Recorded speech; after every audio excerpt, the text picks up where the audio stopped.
ওই কুশীলব সন্তানকে আমাকে 7 দিনের জন্য ভিক্ষা দিবি মা। মা আমি যখন স্বামী শত্রুর মা দেবী হয়ে যাই, কুশীলব তুমি সন্তান এসে যখন আমাকে মা মা বলে ডাকে, ওই তুমি সন্তানকে বক্ষে জড়িয়ে ধরে আমি সমস্ত জ্বালা থেকে মুক্তি পাই। ওদের চাইতে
কোথায় আর যাবো?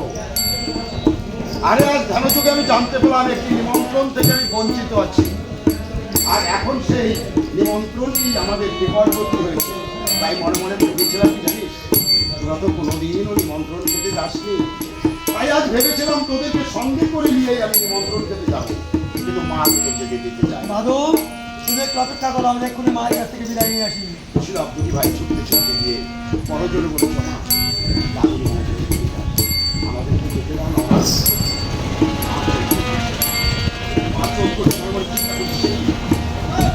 এই মাত্র পিতা আমার কাছে এসে চাইলেন ভিক্ষা, আমার তোদের কাছে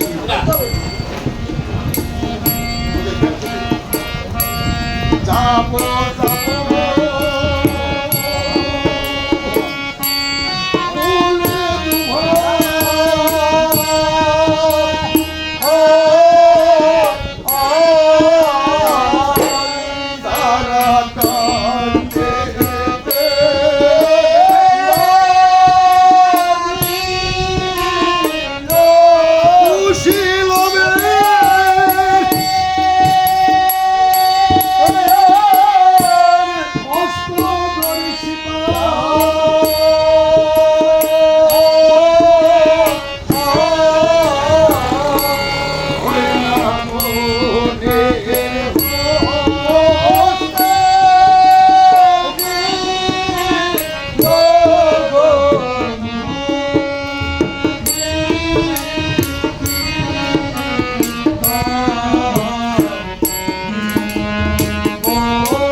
মহামুনি বাল্মীকি কুশীলবকে নিয়ে যাত্রা করেছেন। আর মা যেন কি আমার এই পত্র ভাবলে মহামুনি বাল্মীকি কষ্টা দেখছিলেন। পথ চলতে চলতে মহামুনি বাল্মীকি হঠাৎ পথ মাঝে বসে পড়েছে। এত সুস্থান থাকতে কুস্থানে কেন বসেছো? কুশীলব, আমরা যে যোগী যেমন আমাদের কাছে সুস্থান আর কুস্থান সর্বস্থানই আমাদের জন্য তীর্থস্থান। তবে কি কথা মনে পড়ে গেল, তোমাদের কি দীক্ষা শিক্ষা হয়েছে? তেমন কিছু হয়নি। তাহলে তোমরা একটি কাজ করো, কুটিরে ফিরে যাও। কুটিরে গিয়ে মাকে বলে সৎ গুরু ধরে দীক্ষা এবং শিক্ষা নিয়ে হয় না করার কাজ। কেন? এখান থেকে কুটিরে যাবো, মাকে বলবো, মা গুরু ধরবে, ততক্ষণ তো তুমি চলে যাবে। তোমাদের অপেক্ষায় আমি এখানে বসে থাকবো। কাজ করো বাবু, তুমি আমাদের দীক্ষা শিক্ষা দাও। পাগল, আমি এখন গুরু হয়ে গেছি, আমার দিনে এখন বার্ধক্য এসে গেছে, আমি কি আর দীক্ষা শিক্ষা দিতে পারি? দাদু, তুমি তো বুড়ো হয়ে গেছো, তোমার ঠাকুরের নামও কি বুড়ো হয়ে গেছে? হ্যাঁ, তুই তো বলেছিস আমি পুরো হয়ে যেতে পারি কিন্তু এই প্রভুর নাম, এই হরিনাম রাম নাম কৃষ্ণ নাম এই আমাদের বিয়ে হয়ে যায়। যা তোরা স্নান করে আয়, আমি তোদেরকে দীক্ষা শিক্ষা প্রদান করবো। কুশীলব দুটি ভাই দীক্ষা এবং শিক্ষা নেবার আছে সরযুকে স্নান করতে যাত্রা করেছে। আর এদিকে মহামুনি বাল্মীকি তার কমণ্ডল বাড়ি দ্বারা দুখানা ধনুক আর কিছু বাল সৃজন করে মন্ত্রভূত করে রেখে দিয়েছে। কুশীলব দুটি ভাই নাম ছেড়ে আসবার পরে তাদের পিতার নাম অর্থাৎ কিনার নাম তাদের কর্ণে দিয়ে বলেছে কুশীলব এই দিলাম দীক্ষা, আর ধনুর্বাণ হাতে দিয়ে বলেছে এই নাও এই দিলাম তোমাদেরকে আমি শিক্ষা। দিল সে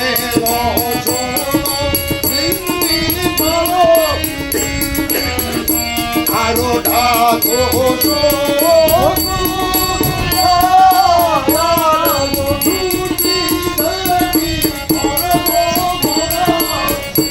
আরো শান্তি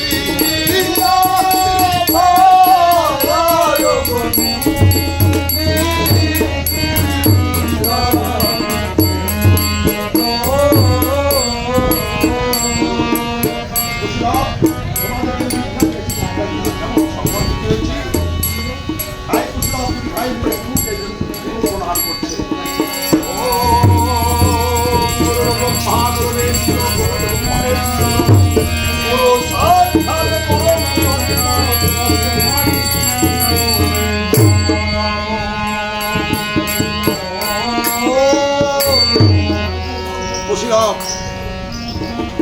তোমাদেরকে আমি দীক্ষা দিয়েছি শিক্ষা দিয়েছি সংবাদ দিয়েছি। এবার মনে করুন শিষ্যের কর্তব্য কি? গুরুবাক্য পালন করা। প্রতিটি শিষ্যের কর্তব্য হচ্ছে গুরুবাক্য পালন করে চলা, গুরুর নির্দেশিত পথ অবলম্বন করা। তাই গুরুবাক্য পালনার্থে তোমাদের দুটি ভাইকে মিলে 7 দিনের জন্য আমার এই তপবনটি পাহারা করতে হবে। যদি কোনো লোকদের অশ্বই তপবনে এসে প্রবেশ করে কেমন অশ্বটিকে বন্ধন করতে হবে। এই বনে রয়েছে কত তরুণতা, লতা দিয়ে অশ্বকে বন্ধন করবে। লতার বন্ধনে কি থাকবে? অবশ্যই থাকবে। লতার বন্ধনে অশ্ব কি করে থাকবে তাতে মহামন্ত্রটি, এই মহামন্ত্রটি তোমাদেরকে আমি শিখিয়ে দিয়ে যাচ্ছি কেমন। অশ্বের কোলে মন্ত্র দিয়ে বলবে দুটি ভাই ভাই এই লতার বন্ধন ছিলি যদি অশ্ব